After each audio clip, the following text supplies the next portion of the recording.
Las opiniones expresadas en este programa no reflejan la posición de la ESAP. Son responsabilidad de sus realizadores. Estás escuchando la radio de la Escuela Superior de Administración Pública. Radio ESAP. Muy buenos días, bienvenido a Ojo Público, un espacio de administración pública del ESAP.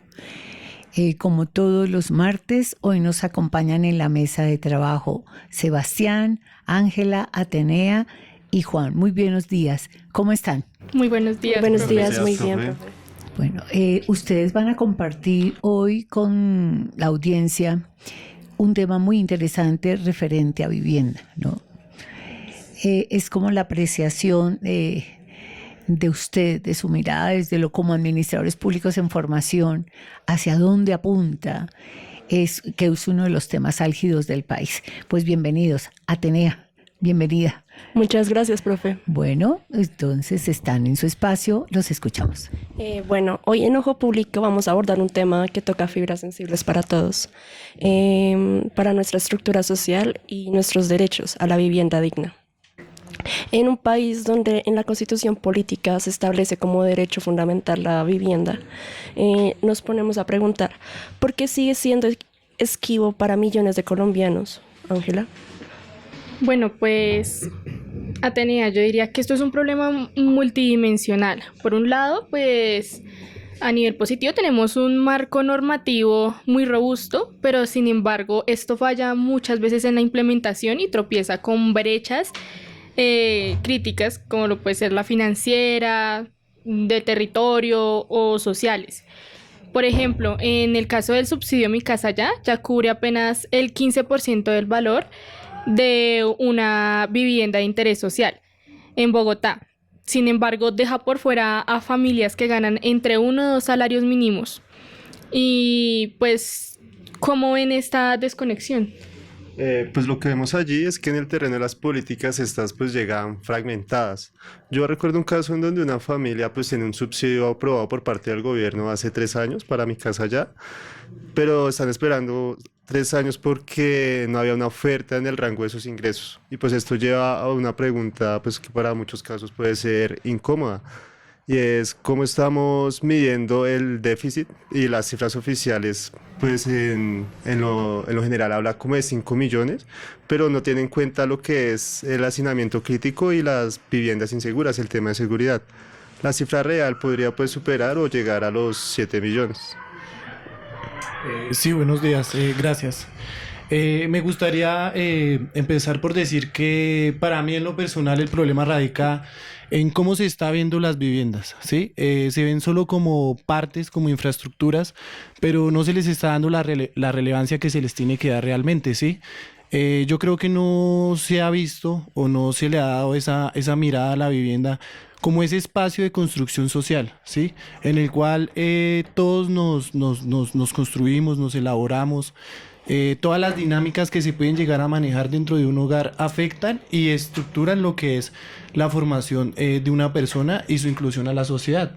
Entonces, por tanto, creo que es muy, muy primordial que nosotros como administradores públicos empecemos a darle una mirada a lo que son estos temas con un fondo social y no con un fondo económico, estructural, sino que realmente se vean estos espacios como lo son.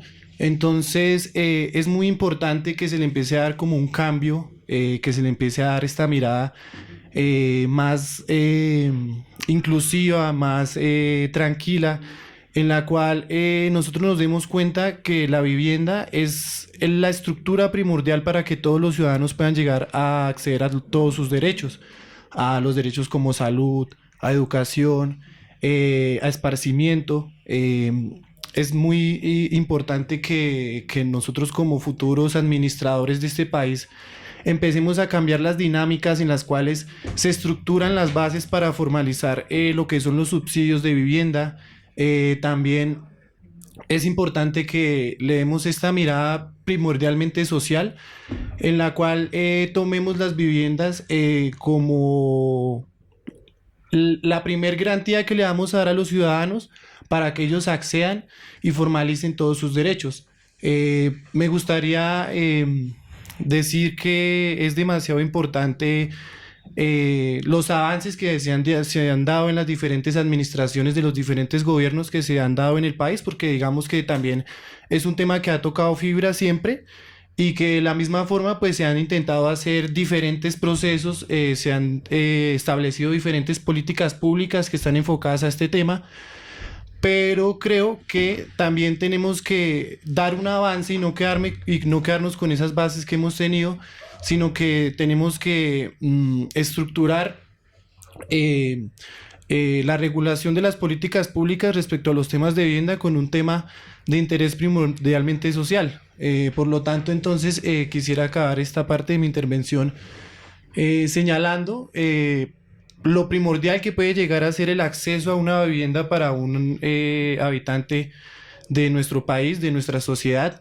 Es claro que en el contexto colombiano vivimos una seguida estructuración de la desigualdad, en donde la mayoría de personas que tienen la mayoría del patrimonio se apropian de la mayoría de terrenos o la mayoría de infraestructuras, y pues esto realmente genera que la mayor parte de la sociedad se segregue y que se generen este tipo de problemáticas en los cuales primero no hay un buen nivel de acceso y segundo, los subsidios o políticas que se generan, lógicamente que dan una cabida a cierta parte de la población, pero de la misma manera también hay una que está siendo segregada. Entonces, por lo tanto, es una invitación, yo creo que a cualquier persona que escucha este podcast, a que se vincule de una manera desde lo social, desde lo primordial, que es que avancemos como sociedad y que tomemos esta parte de la vivienda como el eje principal y la guía primordial para que llevemos a cabo estos procesos de avances. Vale, claro. Esta primera introducción nos aboca a preguntarnos cuál es la situación de vivienda en Colombia. Hablando de números, el DANE reporta que el 32% de las viviendas rurales tienen piso de tierra y en ciudades como Quibdó el 40% de las construcciones son informales. Entonces nos preguntamos, ¿cómo interpretamos esta dualidad entre la norma y la realidad? Bueno, esta es la gran paradoja que conlleva el desarrollo colombiano. Como lo venía diciendo, siento que tenemos, y bueno, y la experiencia que nos ha brindado el ser administradores públicos nos ha permitido ver que nosotros tenemos una legislación muy robusta, incluso pues de la región, una de las mejores marco legal. Sin embargo, en la práctica, pues esto es lo que falla. Por ejemplo, la ejecución presupuestal no supera el 60% anual. Y mientras que en Chile se invierte el 2,3% de su PIB en vivienda social, en Colombia solamente se llega con el 1%. Y pues peor aún, en el 70% de esa inversión se concentra en 5 ciudades principales. Entonces, ¿qué pasa con la ruralidad? ¿Qué pasa con estas periferias que no tienen este acceso? Bueno, y consecuentemente a esto también es que podemos observar que las personas del común gastan aproximadamente el 60% de sus ingresos en un arriendo y pues allí se sacrifica lo que puede ser alimentación y educación, incluso tiempo de ocio, porque pues se trabaja más que todo para poder pagar un arriendo. Esto es lo que pues podemos observar allí. Y pues también aquí cae como una pregunta si la habitabilidad o el poder habitar un espacio común como una familia pues se convierte ya en un indicador pues de pobreza o pues si nos conduce a ella, porque lo que mencioné antes, se invierten en muchas familias que conozco, que todos hemos conocido, más del 60% pues en pagar un arriendo o en pagar una cuota a un programa de vivienda. Bueno, son preguntas que como administradores públicos debemos hacernos, como sociedad debemos de replantearnos. Incluso a nivel Bogotá, pues también se ha demostrado avances con el POT al 2035 y pues la política pública de gestión integral de hábitat hasta el 2031, pues que son herramientas que integran la vivienda y el espacio público en movilidad y sostenibilidad, y lo que nos brinda una meta de construir 600.000 viviendas sociales para el 2035. Bueno, también allí podemos observar que pues en parte el POT es ambicioso, pero también se enfrenta a obstáculos pues muy concretos, ¿no? El primero de ellos es que el suelo pues alcanza los 3 millones de pesos por metro cuadrado en áreas centrales. Lo segundo, pues los trámites de licencias tardan en promedio 18 meses para que se aprueben. Y pues tercero, pues más del 80%, alrededor del 80% del suelo disponible está en Usme, Ciudad Bolívar, y perpetuando la segregación así de donde se implementan estos planes de vivienda. Es decir, pues enfrentamos una paradoja. La producción del BIS se ubica en zonas periféricas con bajo acceso a servicios, lo que significa la desigualdad. Esto implica desigualdad. Es clave replantear el modelo de asignación del suelo. ¿Cómo nosotros asignamos el suelo en Bogotá? ¿Cómo lo hacemos? ¿Qué debemos hacer? Como administradores públicos tenemos que entender que nosotros tenemos que administrar la política pública para el bien mayor y no para el bien privado. Y asimismo, es clave replantear el modelo de asignación de suelo, incentivar la mezcla socioeconómica y articular los subsidios con esquemas como el arrendamiento social. Sí, vale. Creo que es muy importante señalar, como lo dije anteriormente, los modelos ya implantados que se están dando de regulación de políticas públicas para organizar lo que es el tema de vivienda, ¿sí? Lo que ha sido la vivienda de interés social y la vivienda de interés prioritario han sido modelos que lógicamente han tenido algunos beneficios para ciertos sectores vulnerables, ¿sí? Estamos enterados que las viviendas de interés social no pueden llegar a superar lo que son los 50 salarios mínimos legales vigentes y pues de igual manera tampoco las viviendas de interés prioritario pueden llegar a superar un total de 90 salarios mínimos legales vigentes.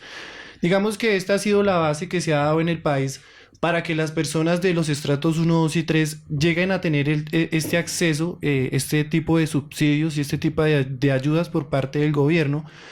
Pero lo que ha sido la cobertura de estos modelos realmente ha sido muy baja, ¿sí? También tenemos entendido que este tipo de proyectos muchas veces se ven sesgados por intereses políticos particulares y que, como lo decía anteriormente Atenea, la parte de la asignación de los terrenos ha sido una problemática también demasiado grande. Entonces, nosotros como administración tenemos que tener en cuenta toda esta problemática que se está dando desde nuestra área, porque nosotros somos los encargados pues, de llevar a cabo todos estos procesos, de regularlos, de normativizarlos y de estar pendientes y de evaluarlos qué tan efectivos están siendo. Entonces, si nosotros como administración ya tenemos estructurados algunos modelos, acá lo importante sería que cada estudiante o cada administrador público tenga esa capacidad de ser lo suficientemente crítico con la labor de la administración y por lo tanto de esta misma manera tenga la capacidad de ofrecer nuevas oportunidades de soluciones o que también las que ya estén se amplíen, ¿sí? Creo que es demasiado importante que nosotros tengamos este tipo de vistas, de miradas. Nosotros, no sé, por ejemplo, acá en Bogotá podemos evidenciar cómo hay una gran inequidad en la parte de la asignación de los terrenos para llevar a cabo estos proyectos y también todas las limitantes que le ponen los propietarios de los diferentes terrenos al gobierno para llegar a estructurar estos terrenos como sitios de infraestructura de viviendas de interés social. También me gustaría señalar que es muy importante que nosotros como administración informemos y eduquemos a la población de cómo ellos pueden llegar a acceder a todos estos tipos de subsidios, ¿sí? Como lo hemos dicho alrededor del podcast, el tema de la vivienda para un ciudadano es de total prioridad, es fundamental. Como lo decía Sebastián anteriormente, es complejo cuando en una ciudad se vive o se sobrevive a partir de lo que es un salario mínimo y aún así este deseo y esta idea de querer que cada persona tenga su casa, su propio hogar. Entonces también creo que es una parte fundamental que nosotros empecemos a informar, empecemos a explicar cómo se le puede dar a la ciudadanía las bases para que todos conozcan estas oportunidades de subsidio que existen actualmente y que no solo lo sepan, sino que las aprovechen realmente, ¿sí? Porque creo que eso es lo primordial, es lo principal. Entonces, me gustaría cerrar esta parte de mi intervención con la importancia que tiene la ciudadanía para nosotros como administradores y cómo nosotros nos vamos a poner en la tarea de empezar a involucrarlos y a brindar todo el tipo de información que poseamos para que la ciudadanía misma se forme y pues tenga la capacidad también de exigir y de aportar, no sé, diferentes tipos de proyectos en los cuales podamos encontrar diferentes maneras en las cuales cada persona realmente pueda llegar a este tipo de beneficios y pues que si nosotros lo hablamos desde lo que es la normatividad, constitucionalmente es un derecho fundamental. Entonces tenemos que generar estas oportunidades para que todos tengamos acceso a las mismas. Y asimismo hay que ver cómo nosotros tenemos acceso a ellas. Las viviendas de interés social ahorita se entregan en obra, algunas se entregan en obra gris. Y es así que las familias les toca reconstruir y construir y asimismo tienen que asignar más recursos al momento de comprar las casas. Asimismo, tenemos que entender que si no densificamos estratégicamente estos proyectos, perdemos la oportunidad de equidad. Si no cambiamos la forma en la que se están dando las casas BIS, cómo se está densificando la comunidad y la población, digamos, en ciudades, en áreas urbanas, vamos a dar paso a desigualdad. Bueno, ahora que mencionas este tema, pues quisiera traer a colación un estudio de caso realizado por el equipo en donde tuvimos la oportunidad de conocer la situación del municipio de Pacho, Cundinamarca, desde la administración pública, pues desde nuestro enfoque y pues el estudio del estudio de campo que allí se realizó. Y pues ofrece una lectura microterritorial valiosa, pero entonces, ¿qué fue lo que se encontró allí? En Pacho encontramos algo que vive en muchos municipios en Colombia. El POBOT estaba desactualizado desde hace mucho tiempo y esto limita la gestión territorial. Bueno, también pues, además del precio elevado de la vivienda en la propiedad contrasta con los arriendos relativamente accesibles, como lo dije anteriormente. Pues el precio elevado de la vivienda, pues al estar ubicado en un sitio más central dentro de este municipio, pues aumenta su precio en contraste con lo que puede hacer un arriendo. Y pues allí podemos suponer un caso de que hay 200 familias en riesgo de vivir en unas laderas inestables por remoción de masa, así que pues está así detectado por la gestión de riesgos y pues para el municipio sería casi que imposible darle una solución a estas personas como un traslado de vivienda, pues ya que la capacidad técnica para reubicarlas es algo que es algo muy difícil para ellos en cuanto a económicamente y también porque las personas se arraigan a estos territorios porque han vivido allí muchos años y pues allí hay conflictos tanto económicos como de tradición y culturales. Sí, vale. Yo creo que mis compañeros han dado un punto muy importante y es que nosotros este tipo de problemáticas podríamos generalizarla alrededor de los municipios de nuestro país, puesto que la mayoría de municipios cuentan con este tipo de problemas y es por parte también de la administración, ¿no? Digamos que nos damos cuenta cómo es necesario primeramente realizar una actualización catastral pertinente, ¿sí? Que realmente siente las bases de una buena organización, ¿sí? Que los planes de ordenamiento territorial realmente se organicen a lo que es el contexto actual y que no se sigan organizando a lo que han sido los contextos anteriores que se han dado en diferentes formas, ¿sí? Creo que también es muy importante llegar a crear cierto tipo de convenios con diferentes tipos de entidades como universidades, como organizaciones no gubernamentales, en los cuales se le dé un apoyo a estos municipios para que ellos tengan la capacidad de aprender y estructurar los diferentes tipos de soluciones que se les pueden llegar a dar. Y como una última de pronto alternativa de solución también tenemos que, no podemos hacer a un lado lo que es la zona rural, ¿sí? Las zonas rurales del país realmente sabemos que son zonas principalmente olvidadas, frente a la administración no tienen la relevancia que deberían tener, puesto que no se toma el tiempo de actualizar la información y de ver las condiciones actuales en las cuales pueden llegar a estar todas las veredas de los diferentes municipios. Entonces, creo que acá también tocamos un punto muy importante y es que la parte de la infraestructura no se ve solo en lo urbano, ¿sí? La parte rural también tiene mucha importancia y mucha relevancia y creo que podrían llegar a haber zonas específicas en las cuales estos proyectos de estructurar casas de viviendas de interés social se podrían llevar de una forma mucho más tranquila y de una forma también mucho más segura. Que estos espacios realmente sean condicionantes y sean bases para que la gente pueda llegar a acceder a este derecho y asimismo no solo acceder, sino mantenerse y aprovechar las oportunidades que esto mismo le pueda brindar. Claro, y eso les da una estabilidad económica, social, les da paz para poder seguir y creciendo. Asimismo, hay que entender que si no fortalecemos territorios, si no fortalecemos las administraciones municipales, no vamos a fortalecer el país. Asimismo, también tenemos que ver las personas o la población que muchas veces el Estado enajena.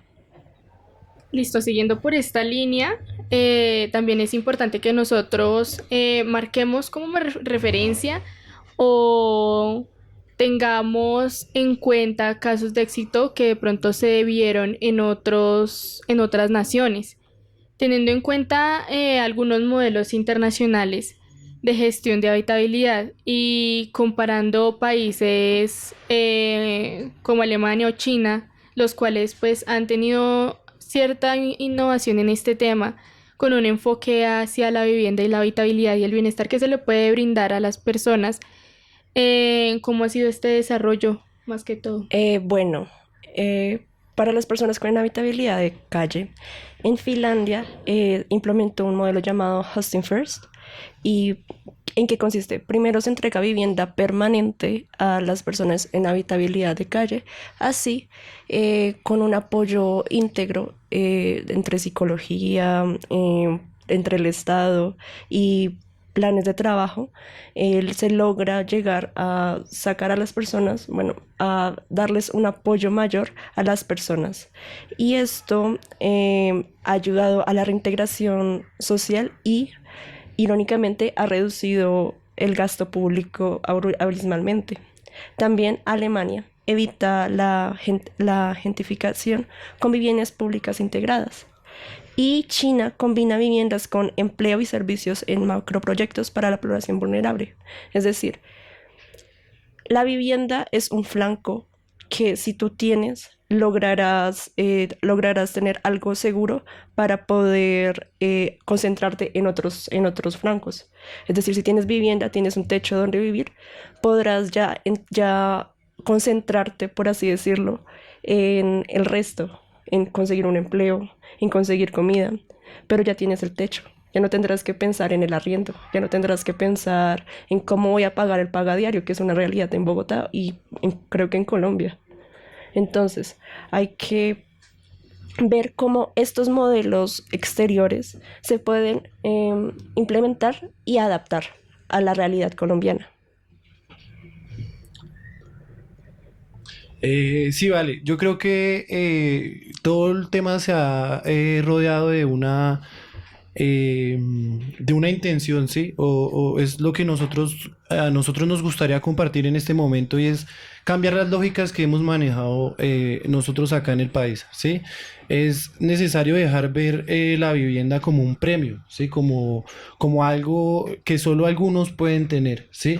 Y es mejor estructurarla y verla como el punto de partida para que la sociedad avance. Nosotros, si tenemos la capacidad de proveer este derecho fundamental a cada uno de los ciudadanos de este país, créanme que les estamos dando una oportunidad bastante grande de que cada uno por lo menos se concentre en cosas diferentes, como lo decía Atenea, y dejen de sobrevivir, ¿sí? Que este país ya no sea de sobrevivir, sino más bien de vivir y de vivir bien, de estar bien, de enfocarse en los diferentes apoyos que le pueda dar uno a la sociedad como parte fundamental cada ciudadano de ella. Entonces, creo que eso es como muy importante, demasiado, cambiar esa lógica que tenemos de ver la vivienda como un premio y que en serio se empiece a ver como un derecho fundamental al que cada uno de los ciudadanos pueda llegar a acceder y con esto le demos una base fundamental a la sociedad colombiana para que progrese. Bueno, y ya después de haber señalado el problema, haberlo cuantificado pues en números, haberlo comparado con otros países, pues también queremos traer unas propuestas. Y la primera de ellas es pues que en algunos municipios, como lo vimos en Pacho, que lleva 26 años sin actualizar el POT, pues que se actualice. También pues que se cree, bueno, que cuando al momento de diseñar el catastro multipropósitos, pues que este tenga un enfoque territorial y social, que se tengan en cuenta las personas habitantes de allí, los autóctonos, ya que pues pueden ocurrir fenómenos de gentrificación y desplazamiento de las personas que siempre han vivido allí, y pues este caso es muy común en Colombia y más en las periferias de las ciudades como Bogotá. También hablando de lo que nos mencionaba Atenea, pues podemos implementar o hacer una adaptación del modelo House First al contexto colombiano. Y por último, una última propuesta que pues tuvimos aquí, que la pensamos en el grupo, pues es una articulación entre el Ministerio de Vivienda, el DNP y pues los entes territoriales para que se lleven a cabo estos planes de vivienda que sean accesibles y sean cómodos para las personas. Pues además de esto, no dejemos de lado el tema o este factor que es los habitantes de calle, la población informal, juventudes sin red familiar como sujetos de derechos, ya que pues no son beneficiarios, son ciudadanos. O sea, como lo venía diciendo mi compañero Juan, esto no tiene que ser un lujo, esto debe ser un derecho, y desde que nosotros comencemos a ver este tema de esta manera, pues va a comenzar a haber un cambio y pues asimismo va a tener un cambio en la formulación de estas políticas y normatividad que rigen este tema. Sí, claro. Yo creo que Ángela también ha dado una parte muy importante, y es tenemos que realmente concentrarnos y tener la capacidad de ver el contexto de las diferentes personas que habitan nuestro país, ¿sí? Entonces no podemos olvidarnos de los habitantes de calle. Creo que es importante que se llegue a tocar este tema, puesto que uno tiende a pensar que los únicos que pueden acceder a este derecho son las personas por lo menos que trabajan, ¿sí?